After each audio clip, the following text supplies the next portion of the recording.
Hello, everyone, and welcome to the Ask the Expert webinar, Top Tips for SAS9 Programmers Moving to SAS Viya. My name is Thiago de Souza, and I will serve as your moderator for today's event.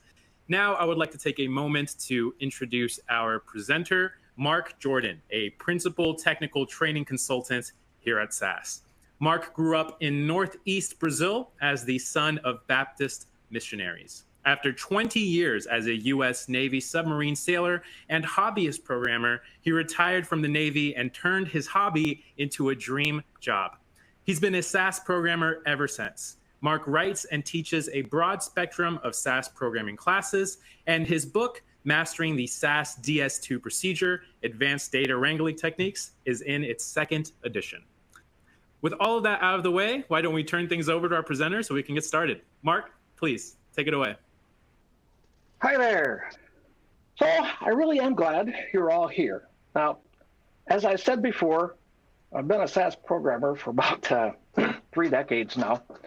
And through that time, there have been some pretty big changes to the system. And of course, with every big change, it tends to make me a little nervous. I don't know about you, but if you're like me, you've probably got tons and tons of SAS code and macro code on hand, and you're running it all in SAS9, and you're happy. And now Viya comes along, and you're kind of worried, will Viya disrupt everything for me? Well, I have some really great news for you. And this is the one point, if I could give one point from the whole webinar today that you could carry away with you, is this. The truth is that almost all of your SAS code will run just as they always have in SAS Viya on the SAS compute server. This environment it's designed for us seasoned SAS coders. It runs traditional SAS code. When you log into SAS Viya using the SAS Studio, you're automatically connected to that compute server. And so as a general rule, you can just run your code there and it will produce the results that you expect. Now, not to oversimplify this, the first time you move your code from any place to another place in SAS, the first thing you have to do is check and make sure any hard-coded paths in the file system, for instance, are adjusted to your new environment. And for example, this piece of code was obviously written on a Windows SAS system, probably PC SAS. In fact, I know it was PC SAS because it was my system. And when I run this program in Viya, I have to adjust that path to point to the file system associated with the new SAS server. This one happens to be running on Linux. And as a matter of fact, if you're running in Viya, you're pretty much running on Linux for the most part. So now that we've got that out of the way and we're happy and comfortable that our existing SAS code is pretty well, we can bring it with us, right? Why do we want to move to Viya, other than the modernization and all of that behind it, right? For us coders, the bonus of Viya is that if you have large data and data keeps growing bigger and bigger every day, or your processing is really, really complex and it's running forever and ever, you might feel that need for speed, right? And in that case, you'll probably want to use one of the new tools in Viya that's designed just for that purpose. Cloud Analytic Services, or CAS for short, is designed for massively parallel processing on enormous memory resident data tables. How it works is, in CAS, each data set is distributed in blocks across the individual nodes available to the system. And when you submit properly written code, the code is distributed through the nodes, and there each node processes its chunk of the data in parallel. After processing, the data stays in memory so that you can run another piece of code against it and another piece of code against it without having to incur any additional I/O delays. And as a result of that, CAS is extremely fast. Now, one of my favorite tools in SAS is the data step. And data step ran fine in the compute server in CAS and Viya. how are we going to get our data step to run in CAS? Well, the first thing is we'll need to start a CAS session so that our SAS compute server can talk to the CAS server. Now, you do that with a simple CAS statement that fires up a session. This session will be called my session. Okay?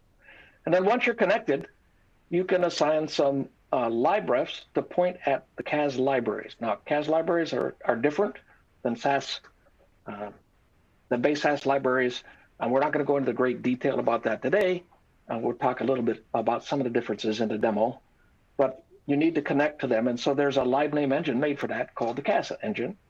And once you're connected, you want to modify your data step so that all of the tables that you're accessing, either reading or writing to, reside in CAS.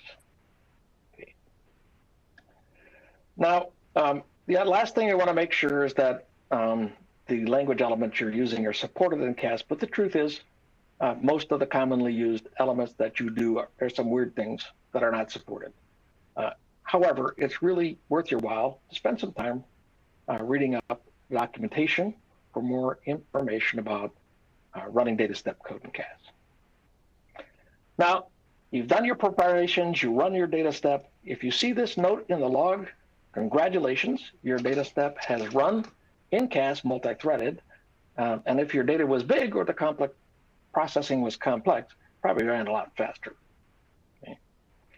If, on the other hand, you don't see that note in the log, there's no note that says I didn't run in CAS. But if you don't see the note that says you did, then the data step ran in the compute server instead of CAS, which means it ran in a single thread. You can process SQL queries in CAS too, but you're probably used to using proc SQL to do it. Proc SQL is a single-threaded process, and it can only run on the compute server in SAS Viya. If you want to run an SQL query in CAS, you're going to need to use proc fed SQL instead. Now, all of your ANSI standard proc SQL code will run just like it should in fed SQL, but any of the non-standard features, they're non-ANSI standard features, won't work with proc fed SQL. You're going to have to refactor that into a ANSI standard syntax. So for example, I want to load this up with all the bad things, right? So proc SQL, this one here leverages a bunch of non-ANSI SAS enhancements. First off, this concept of being able to apply column metadata in a query, format equal, label equal, that is not ANSI standard. The calculated keyword is not an ANSI standard feature, and so other things like expressions that require that remerged statistic, a lot of us are used to just seeing that happen automatically, but that's not a normal thing for SQLs to do. These are all non-ANSI standard enhancements to SQL. So what would you do if your code used all these things, right? Well, in proc fed SQL, instead of using the format equal column modifier, you might use a put function to produce the value formatted that you want, right?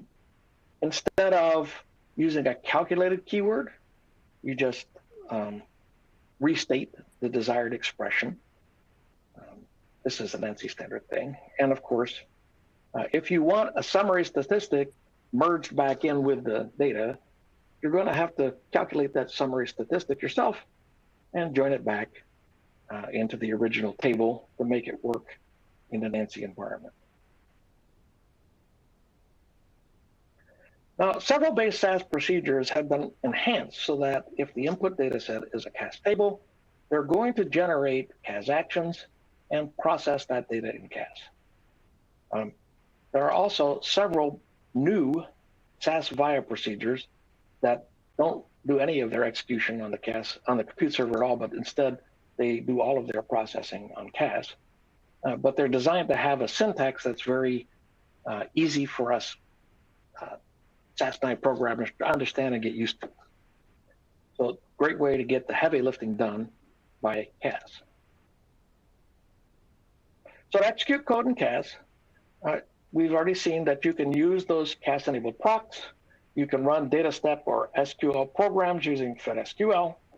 You may not know it, but you can even use open source programs like R or Python. But the truth is that CAS itself doesn't speak any of those languages. Doesn't speak proc, doesn't speak data step, doesn't speak R, right? What it speaks is its own programming language or native language called CAS programming language or CASL. So to execute in CAS, everything gets translated into CASL and CAS actions behind the scene. Now, you're probably used to seeing similar things happen when you run your SAS code through a live name access engine to a database or something. That code all gets translated as much as possible into database native SQL, right? And you know that you can write that SQL yourself with explicit pass-through. In CAS, if you don't want that extra overhead or you want finer control over what's going on the CAS server, you can easily write and execute that CASL yourself. And there are some advantages to learning the new language if you're interested, right? First, I gotta warn you that CAS is more like Python to me than it is like base SAS. It includes 4 major components: CAS actions, some in-memory variables with all sorts of different data types, which are very powerful, as well as functions and statements, as you'd expect, right? We're going to see a little bit of all that in the demos. CASL variables are memory resident. They're not associated with a CAS table. We're not talking about a data table now. We're talking about a memory thing, a variable. And some of the data types that we have are going to look familiar to you, like double, int32, int64, all of these numeric data types. We've seen those before. For text in CASL, string is the most commonly used character type. That's an unbounded string of text. And there's a Boolean type that accepts only true and false. And then there are several compound data types like arrays, dictionaries, and result tables that provide just an incredibly flexible environment for data-driven programming. To write your own CASL and call CAS actions for execution, we use proc-CAS. To call a CAS action, you specify the action set, a dot, and the action name. Parameters can provide additional information that the action might need to perform its function, and they're specified by a / followed by a comma-separated list of name-value pairs. The name is the parameter name, and the value is what value you want to assign. Of course, there's some actions that don't require parameters at all. So here's an example of calling the table info CAS action to get information on the tables in a particular CAS library. In this example, we're just going to specify the table action set and a dot, and then the table info action, and a / delineates the beginning of the parameters. In this case, the only key value pair we need is the CAS lib equals, and CAS user is the CAS lib. Of course, to end the call, you have a semicolon, like everything in SAS language. In Viya, you don't have to write the code yourself if you don't want to. Any of the code, actually. SAS Studio flows are just one example of a really robust, low or no code tool set that's available for you to help you get your job done faster. So if you don't like coding like me, you can point and click your way to success pretty easily in Viya. Now, I know just a little bit of Python, enough to get me in trouble. But if you're a Python person, I've got some great news for you, right? SAS Viya lets you seamlessly integrate your Python with SAS. You can leverage your Python programs in your SAS code, or you can leverage your Viya and CAS actions from your Python programs. And so if you're a Python person or an R person, you'll be excited. Now, if you're interested, there's another geek out there named Peter Steliadis. Actually, he's the man who wrote the blog that inspired this webinar in the first place. And he was a prolific writer. He wrote an enormously useful blog series about using Python with SAS Viya. And if you're a Python person, you really, really should check that out. All right, let's take a look at some of this stuff in action.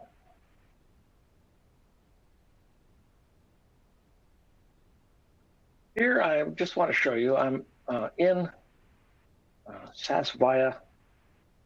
This is the long-term support version 2024.03. That's what I've used to do the code for here. And I've set up a SAS library with some data sets in it for the use in my coding.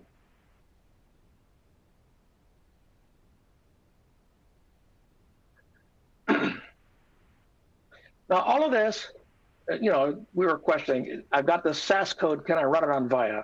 I'm going to go ahead and run this stuff, but I'll talk about it while it's running. So I'm going to go ahead and run it. But here you can see we've got proc prints, proc contents, proc means, an SQL query that gets some nice statistical results for me.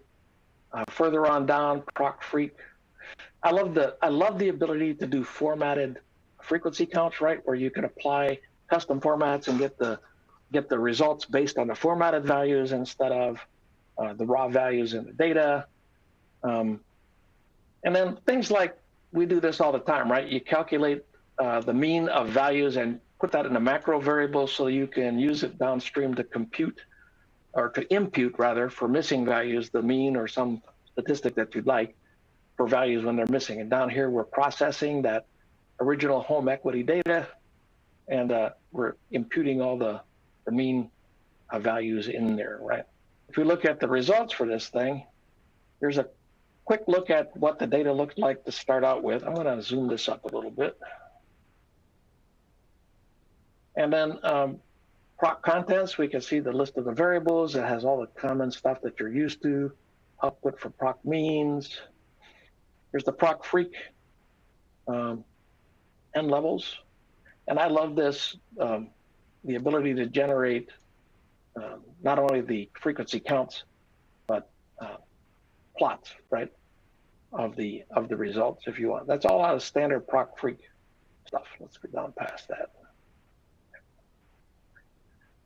Further on down, I've got frequency percents based on those custom formats. So instead of just individual values, maybe I just want to see how much is missing and not missing, I made a custom frequency for that, and that makes it very easy to see what percentage of my data is missing. These data sets look like they're probably valid. This one here might need a little work before I wanted to base a whole lot of my decision making on that. And then after we impute the values, right, you can see that not missing, not missing, not missing, right? We've gotten rid of all those missing values, and now we have data that can be more easily analyzed, right? And then you might run some proc logistics down here to, now that we've cleaned up our data, right? We've run proc logistic to generate a model. Now, when I try to store, I want to score this model in CAS.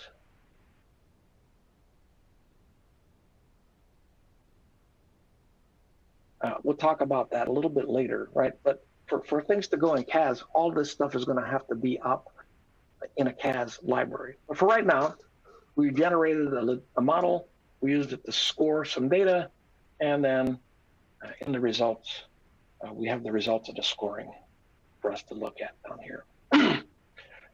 Okay. Now that, mainly just to prove that your SAS9 stuff runs, and it runs in Viya, as you've seen it, and I didn't do anything weird. I just ran my SAS9 code. And we did talk about paths, and that's the old path, right? When we run the old path, and try to make that code run here, it's not going to work because SAS server can't find the C drive that doesn't have a C drive. So we have to set the path to the new Linux paths. My Viya system is running on a Linux server, and now you can see that that code works just fine. All right. Now let's talk about let's get down to business. Let's talk about processing in CAS instead of running everything on the compute server, right? But we talked about the first thing we need to do was set up a CAS connection. We just have to run a CAS statement for that. It's kind of anticlimactic. You'll see in the log that we've established a CAS session. Each session gets a name, in this case, CON, C-O-N-N, and it also gets a universal unique identifier. And you could use either of those values to reconnect to this session later on if you disconnect but don't terminate. You may be used to using a live name statement to list all of the libraries available in your SAS compute session. And if you are, you see this nice list of all the different libraries. Of course, I could just visually see those right here, right? SAS EQRef, SAS help, and so on. But I can't see anything in CAS. However, there's a CAS live statement, works a lot like a live name statement, or an analog anyway. And if you run that, you can see, even though we can't see the visual connections to those CAS libs, we can see what CAS libs are available to me in the CAS session, and I'll get a little bit of information about those CAS libraries. And proc CAS util is a procedure designed for us to work with CAS stuff, but in a syntax that's very sassy, so we don't have to worry about that CASL stuff directly. If we talk about here, CAS libraries have two parts. They have a file part where all the source files are stored for tables, but you can't work with the files. You have to load them in memory first. So if I look at the samples library, right, I'm going to go ahead and look at the files and the tables, see if there's anything loaded in memory. You can see that there are lots of files in that CAS lib, but nobody's loaded any of them in memory. So when we did the list tables, we didn't see any tables listed. All right, so in order to work with something, you have to load it in the memory first in CAS, and you can load it from the local file system, or you can load it from a SAS data set if you want. You can even load it directly from a file found out on the internet if you want, because all of those things that are files, as far as CAS is concerned, they're just source information that can be loaded in as a table. I'm going to go ahead and show you. We can load the table up from the samples library, that SAS, that file that we saw. We don't have to load it into that same CAS lib. I'm going to load it out into my own CAS lib called CAS user. And then I'll list the tables and you can see it. And I'm going to give you a content quick of what that table looks like as a CAS table. Loaded it up pretty fast. You can see that I have a retail demo file now, right? That I just loaded up. That's a big one. It's got almost 1 million rows. These two tables are for my demo. I'll be working on those a little bit later. And to get rid of a table, you can just use the drop table. It's 1 million records. I don't really need it. I'm going to go ahead and take it out of memory.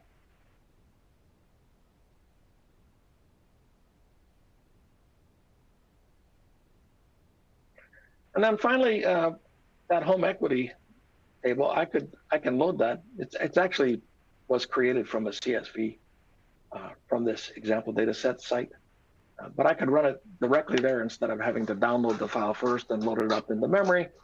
And you can see now that it's in there, the home equity table. It's distributed across all the blocks, all the nodes available to me in CAS. And I got from the contents, I have a list of the variables and the data types and a little bit more about the variables in there. All right, so now that we've connected the CAS and we've got a table up, I would like to work with it, but I really can't see it in my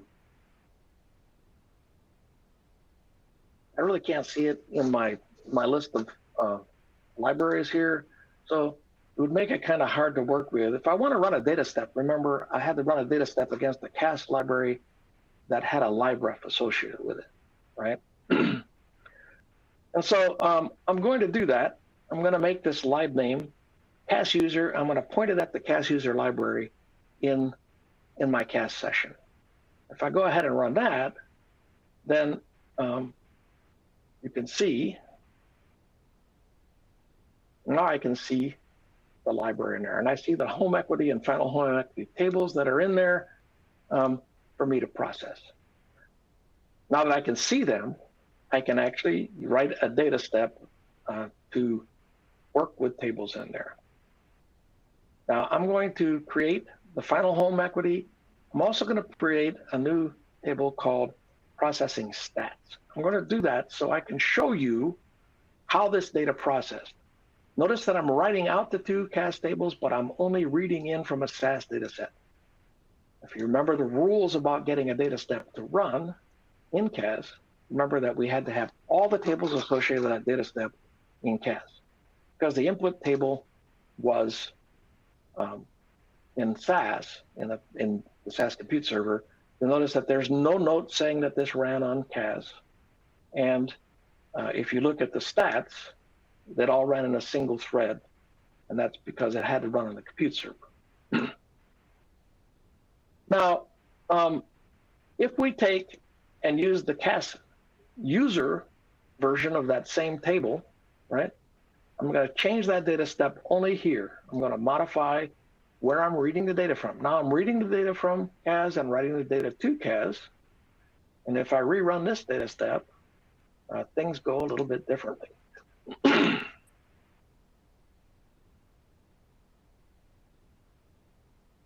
You'll notice that now, instead of running single-threaded, I ran that same data process on 8 different threads, and each one of them got a chunk of the data to work with and to process.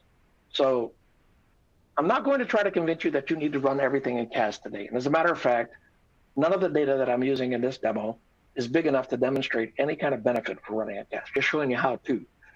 You want to use, you want to run in CAS, specifically if your data step is running really long times, or if if the data is enormous and you got to keep loading it into memory, it's going to take forever. So those are the things. We think like a 50 gig data set, you should definitely be running that in CAS if it's 50 gigs or greater. And if your code is running for a half hour, an hour, you might consider running it in CAS threaded to see if it'll go faster. Take a quick look at the new CAS table that I made, that final home equity table.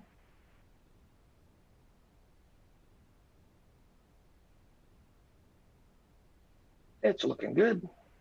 And we've imputed a lot of those values that were missing, and we're ready to do some analysis with that.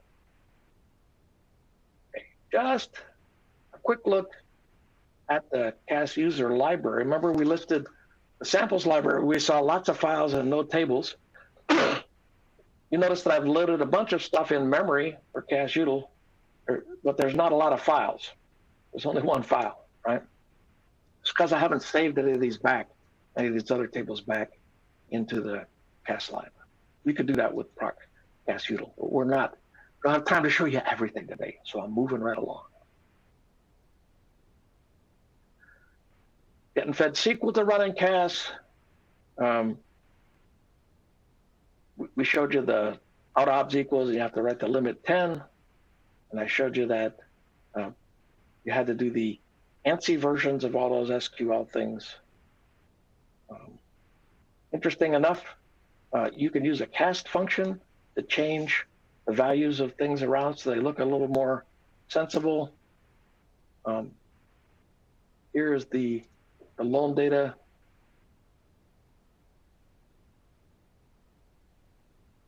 With that calculation on it. Notice that the loan IDs look kind of funky because they're all stored as a double precision numeric, and so they show with a fraction even though we're not using it.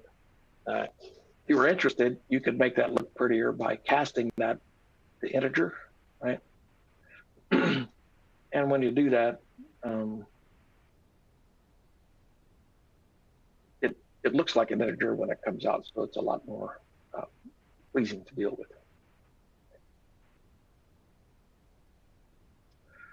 All right, nothing super fancy there. Hopefully you know enough about SQL to write a standard SQL. Next, I want to talk quickly about CAS-enabled procs. We have proc summary, which can do some of the stuff it can in CAS. But we also have proc MD summary. MD summary just it calculates a whole boatload of statistics all at once, and you just pick the variables. It's pretty easy to deal with. MD summary only runs in CAS, so it's guaranteed to run in CAS no matter what. Proc summary can run some of its stuff in CAS if you don't pick a statistic it's not supported, and if you're using a CAS table as input. So if you really want to make sure something's running in CAS, you might want to use MD summary. For very large tables, MD summary will perform much more quickly than summary will. And you can see that we're basically getting the same results from both of these procedures.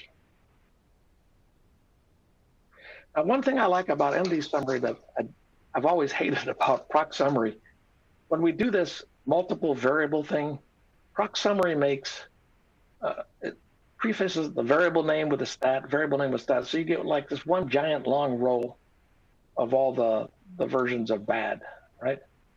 And in proc MD summary, it breaks it out by each variable. So we get the version of bad for loan, and you get mean, standard. These are easier for me to work with in coding. It's another reason I love to use proc MD summary when possible. Get all the same information, slightly different format, and I think the MD summary format's easier to work with. Okay. About proc freak, the same thing. There's a proc freak tab that basically produces the same results in CAS. And then proc core has a proc correlation that runs in CAS. And those things, again, both produce the same information, but one is guaranteed to run in CAS and one does not. Okay, proc core runs on a compute server, and proc correlation runs in CAS. Notice that they have the same information output.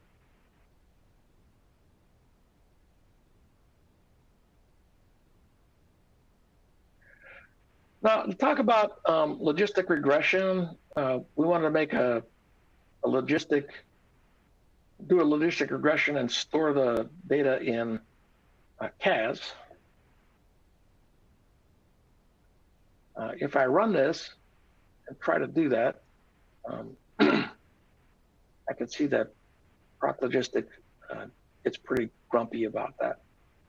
So in order to do the scoring in CAS, we're going to need the model output stored in CAS.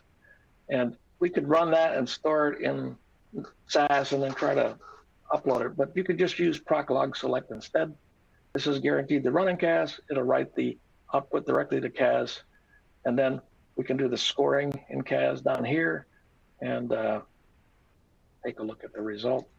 We can see that all of that stuff will run in CAS. So using log select instead of logistic to generate your logistic model allows you to not only run the model generation in CAS, but to directly output the models for scoring into a CAS table that we can then score in CAS. All right, just a quick cleanup on AL6 here to get rid of all these temporary tables I've been throwing up in memory.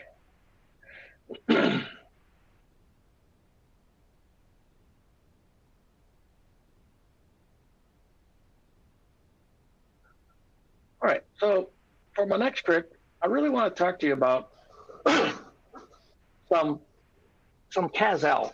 Now, when I helped Peter write a course about this language, and I really fell in love with it. It's really simple to use, and the data-driven programming capabilities are pretty impressive. And I'm a data-driven guy, right? So just some of the values, like Python, the data type of your variable changes with whatever value you associate with it. So I just called the variable my string. I put some text in there, and of course it's going to be string. I'm going to go ahead and assign values to variables, print them, the value of whatever it is, and then the type is, I will use describe to get the type for that variable as we go, right? So integers, doubles, notice that with a fraction associated with it, it's going to come out as a double precision number. I've got a list and a dictionary, and we're going to see the differences between a list or an array and a dictionary when I do this. In CASL, things that some of you may be used to calling something a list, that's called an array in CASL. So first off, string, this is the value, and the type was string. When I put in 42, the value was 42 and the type was integer, 64. When I put in the double precision with the dot, remember I put 42.0, then I got a double precision type. Notice that I typed in this list, and within the list, one of the items itself is a list. So it's an array with an array as an element. And you can see that I've got string, string, and 64 string, and then the fifth element is an array that contains 2 strings of its own. The difference between this and a dictionary is that to get at the array pieces, I have to reference them by number, right? But a dictionary names everything. So name equals Peter, right? Company, age, job, string. Notice they're all the same types, but now instead of numbers, they have names. And this is a dictionary instead of an array.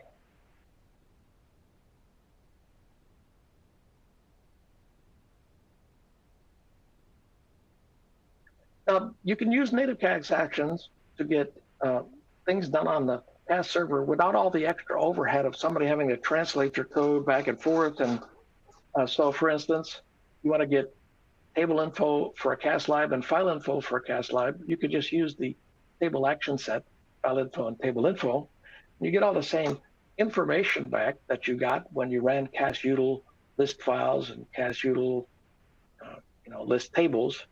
But there's a lot less chit-chat between the compute server and CAS, and so generally this will run quicker, and you're only getting you're only producing the information you need.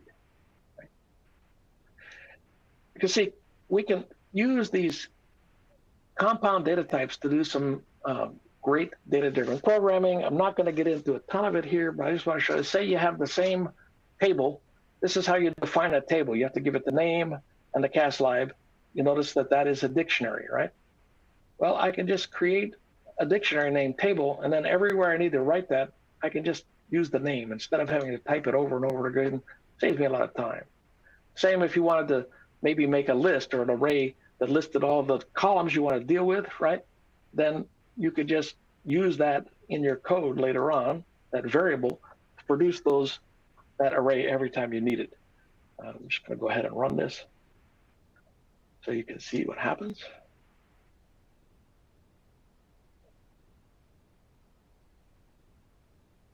And you can see that it fetched the table, the final home equity table that I want.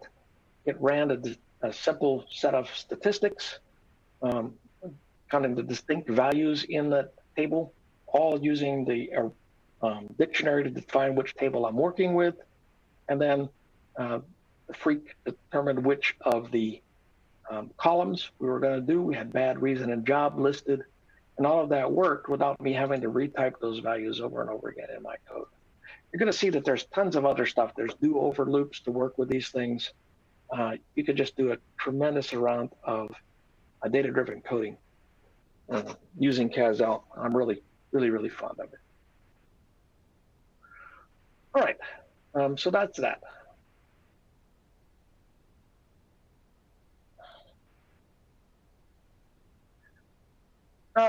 enough talking about CAS.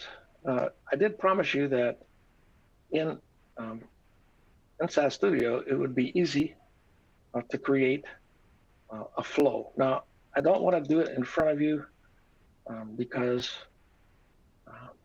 I'm not a super drag and drop guy, right? But what we've done is we've used these SAS steps, and it's just as simple as dropping one on the thing and setting a few values like 9, like a home equity table, and ta-da, now this represents the table and you can connect it to other things to make it flow. You don't have to write any code if you don't want to, right? You can preview the data, see what's in there. I'm going to make this a little smaller so that we can see more of that. But as you can see, it's very friendly for point and click people. I'm going to go ahead and delete that node. So here I've got a node that basically imports that home equity CSV file into, runs it through an import processes, produces a SAS table output in the line. So when I run this, it'll recreate that home equity flow table, right? And then I take the output, that table, and I pipe it into a couple of graphing reporting things. I make a pie chart, and I make a bar chart, and in here you can put notes about what you intended to do there. You can write, change the node name, what you want. You can set up the options for the output, right? Title and footnote, loan values by region. You don't have to write a bit of code. When you're done, you can just run this thing.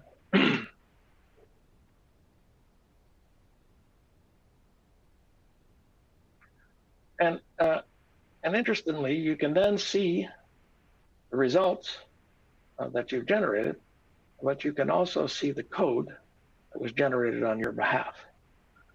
So this is pretty cool. Now that's a lot more complicated than the code I might have written, right? But there it is.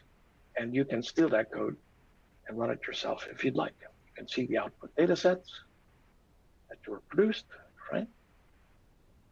And that's that. That's a flow in a nutshell, right? All right. That's about as point and clicky as I get. So I'd like to take this time to do a really quick review.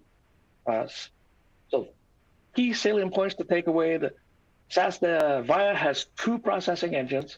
First, SAS Compute Server, which does all of our SAS9 style processing and is pretty easy to use for us old-time SAS coders, right? And then there's the, yep, there we go. And then there's the CAS server, right? And Cloud Analytic Services, or CAS, is an in-memory, massively parallel processing engine. And it's perfect when you're processing enormous data or you have really complicated processing that you want to do. It'll run faster up there. SAS Viya also includes some optimized procedures that run primarily in CAS, right? And of course, CAS actions that we can write ourselves in proc CAS to do all sorts of amazing things. A lot of the new stuff like machine learning and all that, it's CAS actions behind the scenes. And if you want to code that yourself, CASL is the way to go. All right, just because you can use CAS doesn't mean you always should. I want you to remember that while CAS is way faster for parallel processing with large data or complex processes, routine processing with smaller data is generally going to run faster on the compute server. Ta-da, it's not wonderful, right? In Viya, you can execute SQL and FedSQL on the compute server, but only FedSQL runs on CAS. And because the SAS Viya platform is open to it, you can also leverage other languages like Python and R. As a bonus, Viya provides a wide variety of point-and-click applications for all phases of your analytical lifecycle. And with that, I will tell you that I developed this presentation using SAS Viya long-term support version 2024.03. And you can use this link or the QR code to download a zip file that has all the code and data I used when I made this webinar. And at this point, I'm ready for any questions. All right, Mark, now on to our first question here. How does one determine where the program run compute versus CAS? Okay, so there's actually two things about, two ways of going about this. First off, for data step in particular, it'll say in the log that your code ran in CAS.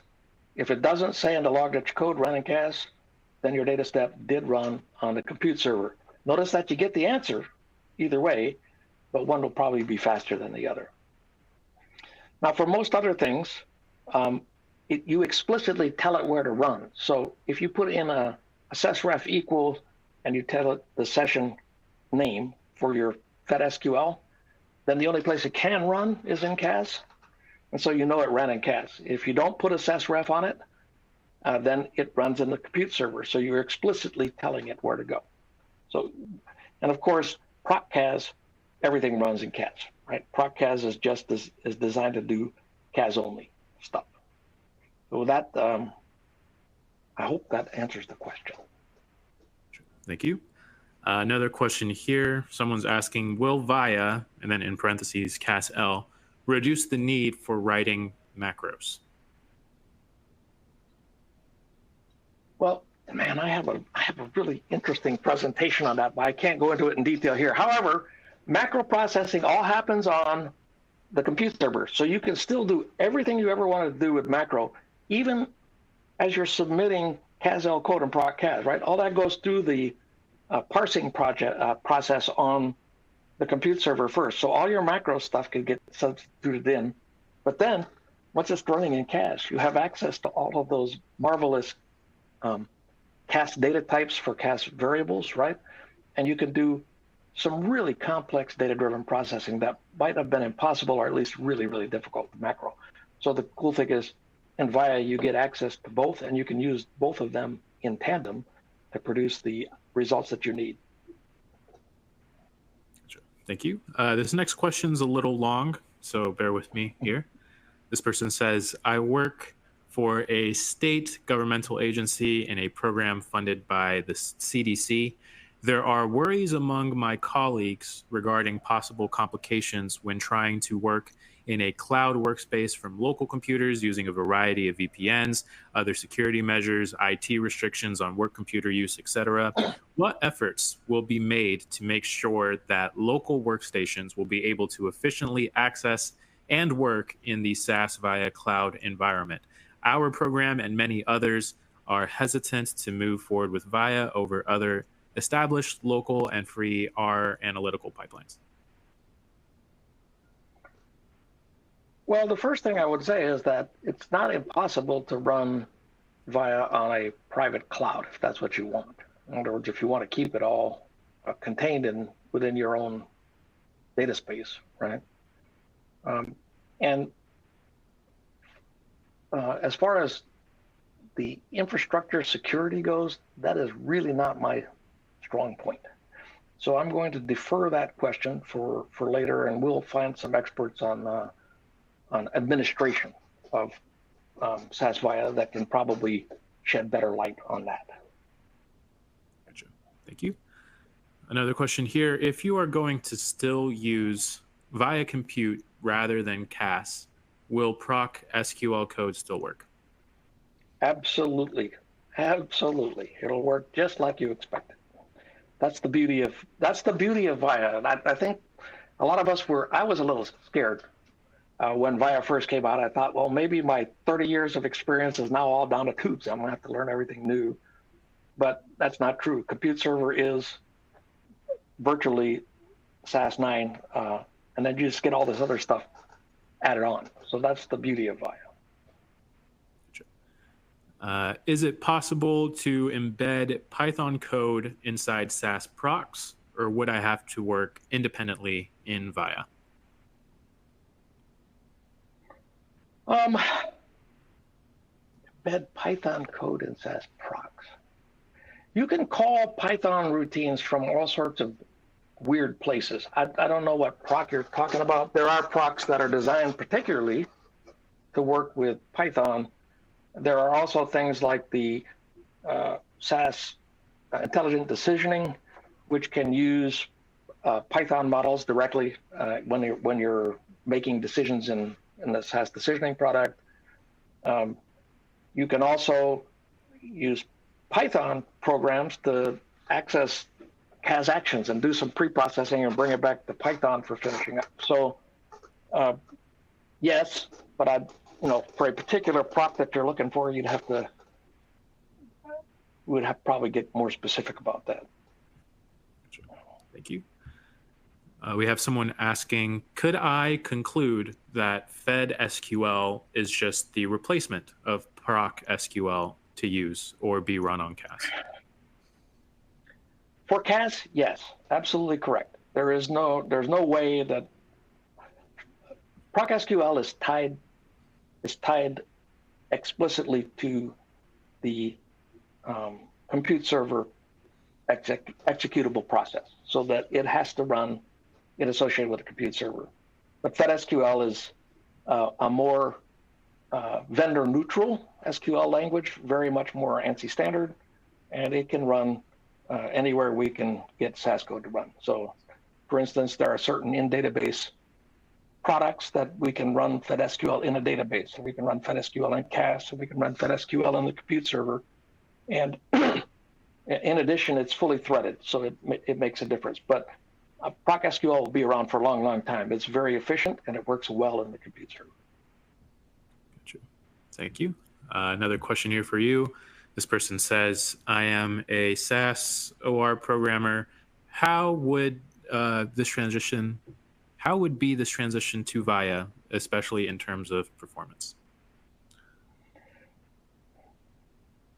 Okay, so everybody wants to talk about performance, but nobody wants to talk about hardware, right? And so that's the first thing. When you talk about performance, you really have to talk about how you provision the hardware for your systems.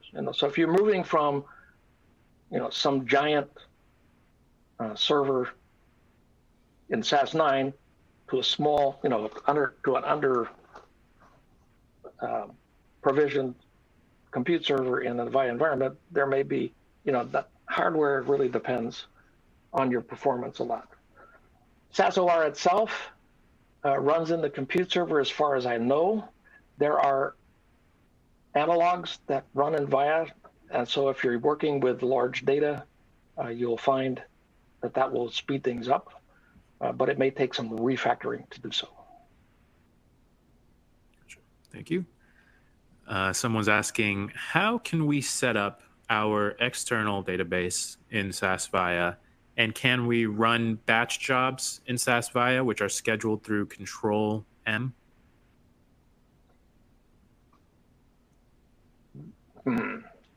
I believe Viya uses a thing it's an open source thing called Airflow for scheduling. I don't do a lot of scheduling. I have not done a lot of scheduling in Viya, so I can't speak heartily to that. But you can definitely schedule jobs to run in batch on Viya. It may take you, you may need to use a different scheduler, but you can definitely connect Viya to an external database, easy. It's as easy as connecting from SAS, and you can schedule jobs to run in Viya. So those things are possible. Whether they utilize Control M or not, I don't think so. I think they use a different product to do the scheduling. All right, thank you. I think we have time for one more question here. This person saying, is it possible to import files directly from a local C drive instead of importing files to Viya first? So you may have had the same problem when you were dealing with Enterprise Guide. Enterprise Guide is running on your Windows computer, and your SAS server is running on a remote server somewhere else. In Enterprise Guide, that's typically the way things roll, right? And so before you can write code to access that file, the server has to be able to see it. The server can't see your C drive, so you can't access it by code from your C drive. You can upload that pretty easily into Viya and process it there, just as you would have with Enterprise Guide. You would upload that file into the file system on the SAS server, and then be able to process it there. But unless the server has direct access to your C drive, which I would find very unusual, you're going to have to load that up to the Viya server first. Gotcha. Thank you. I'm afraid that's all the time we have for questions today. On behalf of myself, Mark, and all of SAS, we really hope that you enjoyed today's webinar. Thank you all, and have a great rest of your day.